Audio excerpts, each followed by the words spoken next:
أستغفر الله الذي لا إله إلا هو الحي القيوم وأتوب إليه لا حول ولا قوة إلا بالله العلي العظيم اللهم صل على محمد وعلى آل محمد كما صليت على إبراهيم وعلى آل إبراهيم إنك حميد مجيد الحمد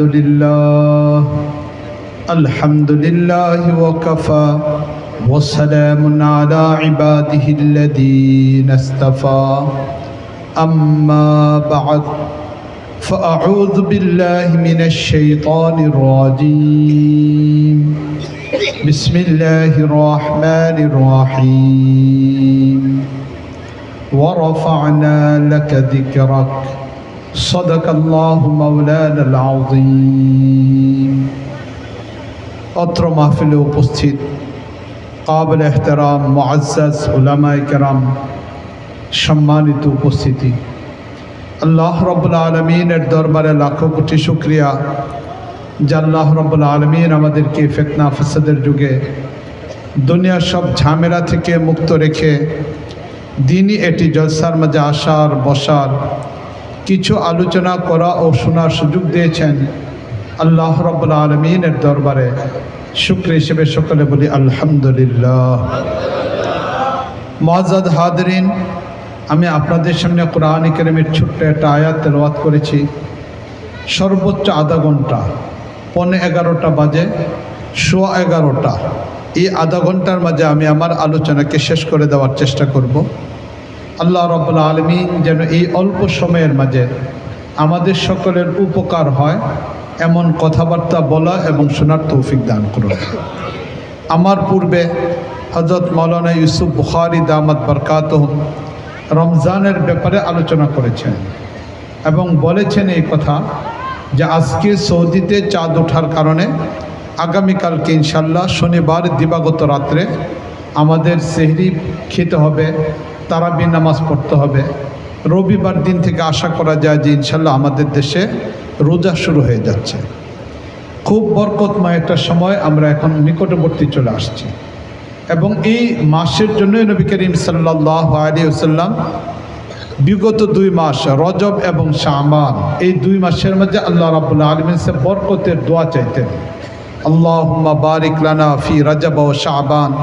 2 মাস আগ থেকে নবী করিম সাল্লাল্লাহু আলাইহি ওয়াসাল্লাম দোয়া চারা আরম্ভ করতেন।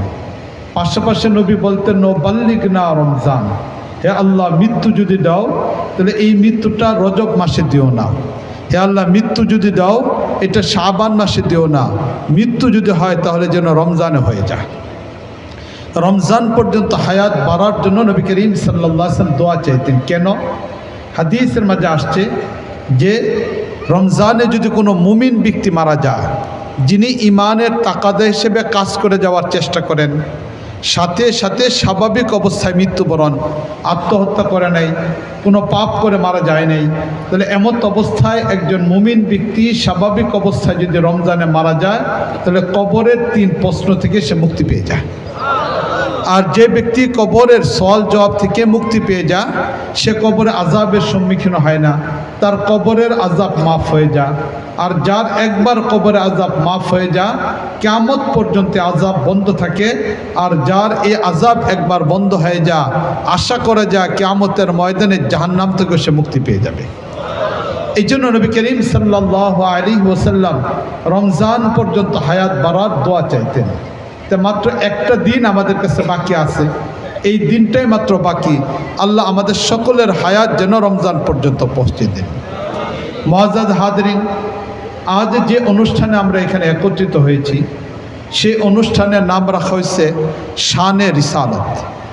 রাসূল করিম সাল্লাল্লাহু আলাইহি ওয়াসাল্লামের রিসালতের মর্যাদার ব্যাপারে মূলত এই আয়োজন করা হয়েছে। আমাদের বাংলাদেশে বিভিন্ন শিরোনামে বিভিন্ন ধরনের প্রোগ্রাম হয়ে থাকে। তাফসিরুল কোরআন হয়ে থাকে, যেখানে কোরআনে কারীমের কোনো আয়াতকে সামনে রেখে মুফাসসিরে কেরাম তারা তাফসির করে থাকেন। কোথাও সিরাত সম্মেলন হয়ে থাকে, যেখানে নবী করিম সাল্লাল্লাহু আলাইহি সাল্লামের জীবনের উপরে আলোচনা হয়। কখনো এরকমভাবে স্থায়ী প্রোগ্রাম হয়ে থাকে, কোনো আল্লাহওয়ালা তিনি উম্মতের এক্সট্রার ব্যাপারে বিষয়গুলি কিনে আলোচনা করে থাকেন। বিভিন্ন শিরোনামে আমাদের দেশে প্রোগ্রাম হয়ে থাকে। আজ আমাদের এই প্রোগ্রামের নাম ব্যতিক্রম ধর্মী শানে রিসালাত। নবী করিম সাল্লাল্লাহু আলাইহি সাল্লামের নবী এই নবুয়তের মর্যাদা সম্পর্কিত মূলত এই মাহফিলের আয়োজন করা হয়েছে। তা বাস্তবিক পক্ষে এই মর্যাদাশীল রিসালাত সম্পর্কিত মাহফিলটা হওয়ার কারণেই আমি আপনাদের সামনে কোরআনে কারিমের ছোট্ট একটা আয়াত তেলাওয়াত করেছি। এই আয়াতটা ছিল এই ওয়ারাফা'না লাকা যিকরাক, যে হে আল্লাহ নবী, আপনার আলোচনাকে আল্লাহ রাব্বুল আলামিন সর্বোচ্চ পর্যায়ে পৌঁছে দিয়েছেন। বাস্তবিক পক্ষে নবী করিম সাল্লাল্লাহু আলাইহি ওয়াসাল্লামের মর্যাদা যেমন আল্লাহ রাব্বুল আলামিন বাড়িয়ে দিয়েছেন, নবী করিম সাল্লাল্লাহু আলাইহি ওয়াসাল্লামের সাথে যখন যে জিনিসটা মিলে গিয়েছে আল্লাহ রাব্বুল আলামিন সেই জিনিসটারও মর্যাদাকে বাড়িয়ে দিয়েছেন। কোনো পুরুষ সেও যদি নবীর সাথে মিলে গেছে, তাহলেও তার জীবনের নমুনা যদি নবীর সাথে মিলে যায় তারও মর্যাদা বেড়ে গেছে। কোনো নারী যদি তার জীবনটা নবীর নমুনার সাথে মিলাইতে পারছে, তাহলে তারও মর্যাদাটা আল্লাহ রাব্বুল আলামিন বাড়াই দিয়েছেন। নবীর মর্যাদার কারণে নবীর সাথে যার নমুনা হয়েছে, মালিক আল্লাহ রাব্বুল আলামিন তার মর্যাদাকেও বাড়াই দিয়েছেন। বাস্তবিক পক্ষে রাসূল করিম সাল্লাল্লাহু আলাইহি ওয়াসাল্লাম হলেন আল্লাহ রাব্বুল আলামিনের সবচেয়ে প্রিয়। তাই আল্লাহর সাথে যার প্রিয়তা, যার সম্পর্কতা, তার সাথে যার নমুনা মিলে যাবে, সেও আল্লাহ রাব্বুল আলামিনের সাথে মর্যাদাশীল হয়ে যাবে। ছোট্ট একটা ঘটনা আমি আপনাদের সামনে তুলে ধরতেছি। রাসূল করিম সাল্লাল্লাহু আলাইহি ওয়াসাল্লামের স্ত্রী হযরত উমর ফারুক রাদিয়াল্লাহু তাআলা আনহুর কন্যা হাফসা রাদিয়াল্লাহু তাআলা আনহা, সে হাফসা রাদিয়াল্লাহু তাআলার একটা গল্প আমি আপনাদের সামনে তুলে ধরতেছি। যাদেরকে আল্লাহ রাব্বুল আলামিন মক্কা মদিনা যাওয়ার সুযোগ দিয়েছেন, বিশেষ করে যারা মদিনাতে গিয়েছেন, মদিনাতে যাওয়ার পরে নবী করিম সাল্লাল্লাহু আলাইহি ওয়াসাল্লামের রওজা মুবারকে সালাম দেওয়ার জন্য যে দরজা দিয়ে ঢুকতে হয়, এই দরজাটার নাম হলো বাবুস সালাম। এই দরজা দিয়ে ঢুকতে হয়।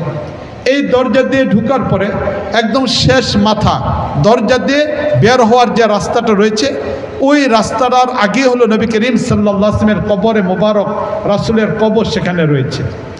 যেই জায়গাতে নবী করিম সাল্লাল্লাহু আলাইহি ওয়াসাল্লামের কবরটা রয়েছে, এটার একদম বরাবর, একদম এই পাশে ওয়ালের লাস্টের সীমানায় একটা জালানা আছে।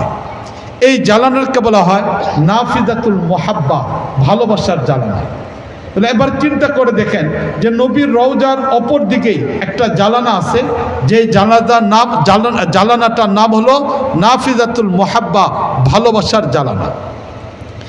এর ইতিহাস হলো এটা, রাসূল করিম সাল্লাল্লাহু আলাইহি ওয়াসাল্লাম যে জায়গায় ওনাকে কবর দেওয়া হয়েছে, এটা হলো হযরত আয়েশা রাদিয়াল্লাহু তাআলা আনহার ঘর। সাধারণত নবী যেখানে ইন্তেকাল করেন সেই জায়গাতেই তার কবর হয়। তাই নবী করিম সাল্লাল্লাহু আলাইহি ওয়াসাল্লামকে কবর দেওয়া হয়েছে আয়েশা রাদিয়াল্লাহু তাআলা ঘরে, যেই জায়গাতে তিনি ইন্তেকাল করেছেন। আয়েশা রাদিয়াল্লাহু তাআলা ঘরের সামনে যে ঘরটা ছিল, সেটা ছিল হযরত হাফসা রাদিয়াল্লাহু তাআলা আনহার ঘর।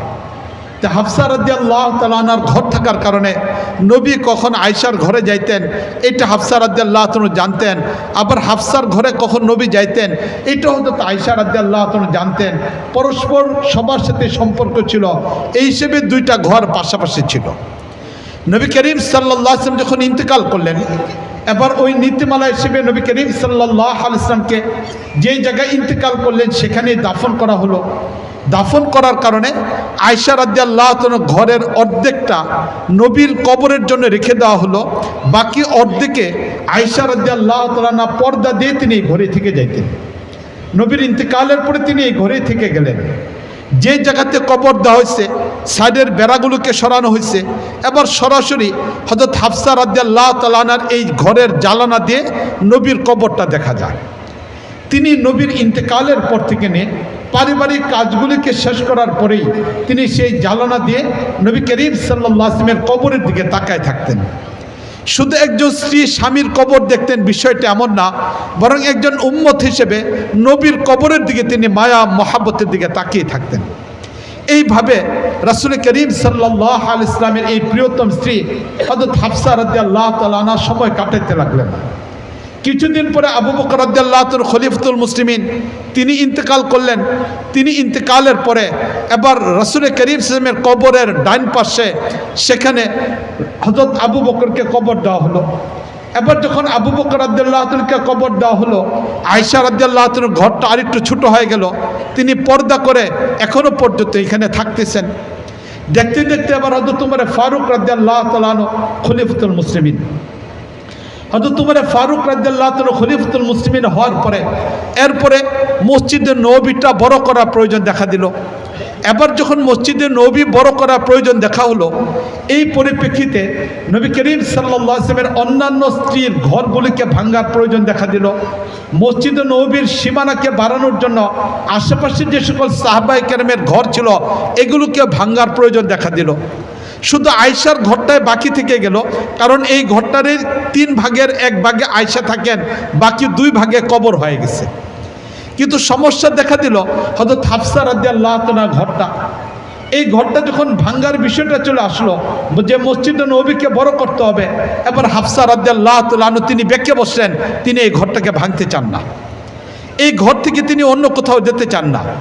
একজন পিতা হিসেবে একজন হযরত ওমর পিতা, তিনি তার কন্যা হাফসা রাদিয়াল্লাহু তাআলাকে খুব ভালো করে বুঝাইলেন, কিন্তু হাফসা রাদিয়াল্লাহু তাআলা বিষয়টা মানলেন না। ভাই হিসেবে আব্দুল্লাহ চলে আসলো, তিনি এসে বোন হাফসাকে বুঝাইলেন, কিন্তু এরপরও তিনি এটা রাজি হচ্ছেন না। খলিফাতুল মুসলিমিন হিসেবে হযরত উমর চলে আসলেন যে এই ঘরের বিনিময়ে তোমাকে বিকল্প ঘর দেওয়া হবে, কিন্তু হাফসা রাদিয়াল্লাহু তাআলা কোনো অবস্থার মধ্যে তিনি রাজি না। তিনি নবীর কবরের পাশে এই জায়গাটা তিনি ছাড়তে চান না। তিনি যতদিন পর্যন্ত জীবিত আছেন এই ঘরের জানালা দিয়েই তিনি নবীর কবরকে দেখবেন। এটা তার জীবনের স্বপ্ন, এটা তার জীবনের লক্ষ্য, এটাকেই সামনে রেখে তিনি জীবনটাকে কাটাই দিতে চান। একজন বাবা হিসেবে ব্যর্থ হয়ে গেলেন, একজন ভাই হিসেবে আব্দুল্লাহ ইবনে উমর বোনের কাছ থেকে জায়গাটা পাইতে ব্যর্থ হয়ে গেল। খলিফাতুল মুসলিমিন হিসেবে হযরত উমর ব্যর্থ হয়ে গেলেন, একজন নাগরিকের কাছ থেকে এটা পাইলেন না। এই জায়গায় একজন উম্মত তার নবীর ভালোবাসা, একজন স্ত্রী তার স্বামীর ভালোবাসা, রাসূল করিম সাল্লাল্লাহু আলাইহি ভালোবাসার কারণে এই জায়গায় মেয়েটা কোনো অবস্থার মধ্যে এই ঘরটাকে ছাড়তে চাচ্ছেন না। এই কঠিন একটা পরিস্থিতির ভিতরে মুসলিম উম্মাহ পড়ে গেল যে এই ঘরটা ভাঙ্গা না হলে মসজিদে নববীকে বাড়ানো যাচ্ছে না।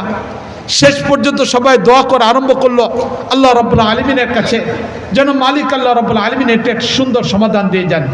কিছুদিন পরে হযরত হাফসা রাদিয়াল্লাহু তাআলার হৃদয়টা গলে গেল, তিনি এই জায়গাটাকে ছাড়তে চান, মুসলিম উম্মার প্রয়োজনের কারণে ছাড়তে চান। তবে তিনি একটা শর্ত দিলেন, উমরের কাছে বললেন এই কথা, এক শর্তে এটাকে ছাড়বো। শর্তটা হলো এই যে এই জায়গাতে যখনই কোনো ওয়াল তৈরি করা হবে তখন যেন এই জায়গায় একটা জ্বালানার বিষয়টা থেকে যায়, এবং এই জ্বালানাতে কোনো দিন কপাট লাগানো হবে না, এই জ্বালানোটা কোনো দিন বন্ধ করা হবে না। আমি হাফসা জায়গাটা ছেড়ে যাচ্ছি, কিন্তু এই জায়গাতে কিয়ামত পর্যন্ত একটা জ্বালানা থাকতে হবে, জ্বালানার কোনো কপাট থাকবে না, জ্বালানাকে বন্ধ করা হবে না। এটা যদি আপনি লিখে দিতে পারেন তাহলেই কেবলমাত্র নবীর ভালোবাসার স্মৃতি হিসেবে এটা থাকবে, আমি এই ঘরটাকে ছেড়ে দেব। হযরত উমর ফারুক রাদিয়াল্লাহু তাআলা আনহু খলিফাতুল মুসলিমিন হিসেবে এটাকে চুক্তিবদ্ধ করলেন। এখনো পর্যন্ত মদিনা মুনাওয়ারা মিউজিয়ামের ভিতরে হাফসা রাদিয়াল্লাহু তাআলা আনহুর সাথে হযরত উমর ফারুক রাদিয়াল্লাহু তাআলা করা এই চুক্তির কাগজটা রয়ে গেছে। এই জন্য 11 বারের মতো মসজিদ নববী সংস্কার হয়েছে, কিন্তু এই জ্বালানাটা কখনো আর বন্ধ করা হয়নি। এখনো পর্যন্ত এই জ্বালানটা রয়ে গেছে। আবার চিন্তা করে দেখেন, নবীর ভালোবাসার সাথে সম্পর্ক হওয়ার কারণে এই জ্বালানার অবস্থাটা কত দামি হয়ে গেছে। ইতিহাসে এই জ্বালানার নামে হয়ে গেছে ভালোবাসার জ্বালানা, নাফিজাতুল মুহাব্বত।